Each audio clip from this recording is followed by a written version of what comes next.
Doom Eternal has the interesting dual problem of nothing making any sense despite having too much story. So, Eternal seems to be taking a page out of the Dark Souls book of writing, which is that the new cool kid way to tell stories is to not tell them, and instead make the player go read about it in a menu or on a wiki. Now, personally, not a fan. And I will admit that this totally worked on me in Dark Souls 1, encouraging me to seek out the lore rather than being spoon-fed it, which was a fun and memorable experience. But these days, and in general, I'm against the idea of having to leave the video game and go do homework to have any idea what's happening in a story. A codex, or something similar, that acts in addition to and fleshes out an already well-written story, a la Doom 2016, is fantastic. But a codex that acts as a replacement for a story is something that I find myself being more and more against as time goes on. And while the appeal of pulling off this new kind of avant-garde writing style is strong, it becomes something of a problem when your deliberately obtuse story doesn't hook people, because then they're just confused, as was the case for many players in Doom Eternal. So the game starts in medias res about a year-ish after Doom 2016. It's complicated. And we immediately see that humanity is almost completely wiped out and the Earth is destroyed. The Doomslayer, who now has a magic flying base, is trying to hunt and kill 3 Hell Priests who are the source of the invasion. And already, huge story whiplash. Really quick, remind me, what did Hayden say at the end of Doom 2016? You've won. It's over. You stopped the invasion and closed the portal. Yes, very interesting. And, what's the literal first second of Eternal? Oh yeah! Billions are dead, and the demons are on the verge of killing the remaining few. Earth is destroyed, and we lost. Wow! That's, quite a difference. Almost like the writers wrote a total victory into the end of the last game, and then immediately undid it in the opening seconds of this one to manufacture drama. Now what does that remind me of? The best explanation we get for this is in what will become yet another running theme, answered with a single vague sentence inside one of the million codex entries.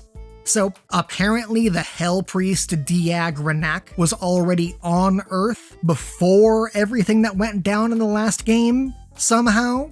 And so after all the work we did to close the Hell Portal on Mars, he was just like, oh, well, I can just make another one. Whoosh. Now, maybe this blatant retcon is acceptable for some people. We do need demons in a Doom game, of course, but considering the years of planning and crazy amount of effort that Olivia and the demons went through to open the Hell Portal on Mars, I personally can't think of this hand-wavy BS as anything but a cop-out. And more importantly, a missed opportunity for storytelling. There's no reason the game couldn't have been about trying to track down these same Hell Priests, as they're in the process of creating a new Hell Portal and trying to stop them before that happens. You know, at least pretend anything we did in the last game actually mattered.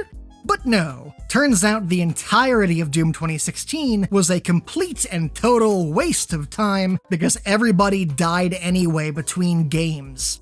Gee, thanks!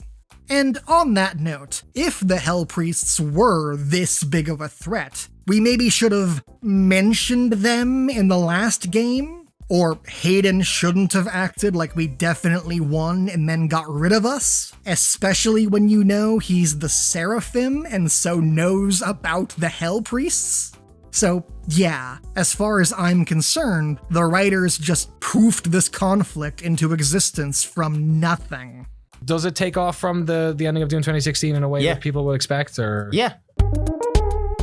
Also, can't forget, there are Hell Priests now. And they're actually the corrupted remnant of an ancient alien civilization called the Night Sentinels, and they're under the employ of both Hell and the Khan Maker, who is the leader of a race of pseudo-angels called the Makers, who've existed since time began, but who must eternally wage war with other dimensions to sustain the flow of Argent energy necessary to keep their civilization alive. Okay, so in Doom 2016, the setting was our world, but what if Hell was real? But now we've expanded the universe into a sci-fi original TV show, and I kinda think it makes the story more boring. Something 2016 was great at was implying a big universe and then shutting up to let your mind fill in the gaps. Like, you tell me in 2016 that the Doomslayer crushed the obsidian pillars of the Blood Temples. And I'm like, that sounds awesome. But then if we had a level where we went to the Blood Temples and you let me see the rubble of the obsidian pillars, my only reaction would be, I guess this is the place they mentioned. Neat. And similarly, Doom Eternal has dumb answers to just about anything you could want to know, which makes the story feel smaller despite being grander in scope. As a quick example, in Doom 2016, the question, why is the Slayer an unstoppable killing machine, is answered with, he's a huge badass. But then if that wasn't enough for you, there was also, and he was blessed by the Seraphim. And what exactly that meant and how it worked was left ambiguous. Then, Doom Eternal has a flashback to show you that happening, and it turns out he was a crazy person who got put into the Captain America super soldier machine. Oh, okay.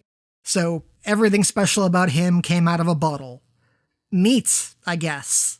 And Doom used to be about slaughtering literal incarnations of evil, but now the demons are just aliens, and just one of several different kinds of aliens at that. At this point, they've essentially demystified the universe with lore, and by the end of the story in Doom Eternal, you have a pretty firm grasp of where the edges of this box you're in are. Whereas, in Doom 2016, it might have been a smaller box, but there was fog hiding the edges, and your mind could imagine that it went on forever. And it's also just really bad storytelling to throw the player into this crap with no context whatsoever. It honestly reminds me of Final Fantasy XIII. The writers just throw out an avalanche of proper nouns, and we're just supposed to go with it. Like, go kill the Hell Priest, Diog Grov, who is working for the Makers and hiding on Sentinel Prime. Like I'm supposed to know what the fuck any of that means. Like I said earlier, so much of what we knew from the last game has either been retconned or completely upended. You can't just tell me we're fighting the corrupted Sentinel Hell Priests and their master, the Khan Maker, now, and expect me to go figure out who they all are, what they can do, and how we got here in the Codex.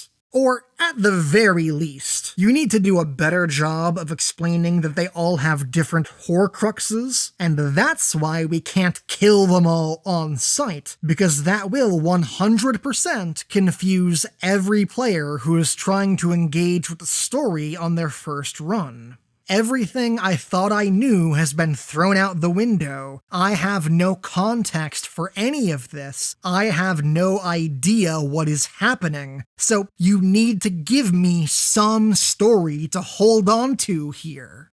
Doom's never going to give you all the pieces, and it's never going to, spell it all out for you, because then we'll have lengthy exposition cutscenes and different things. Yeah, it would be terrible if Doom Eternal did that. Pro tip. I know that going story light is the thing all the cool kids are doing these days, but if it's critical to the story that the player is interacting with, it needs to be in the game, and ideally should be explained as soon as possible. Otherwise, you run the increasing risk that players will completely disconnect and stop caring. You can absolutely save some mysteries for later, but if I just started up your game and I don't know what I'm doing, why I'm doing it, or what's even happening, then that is the textbook definition of failing to write an introduction.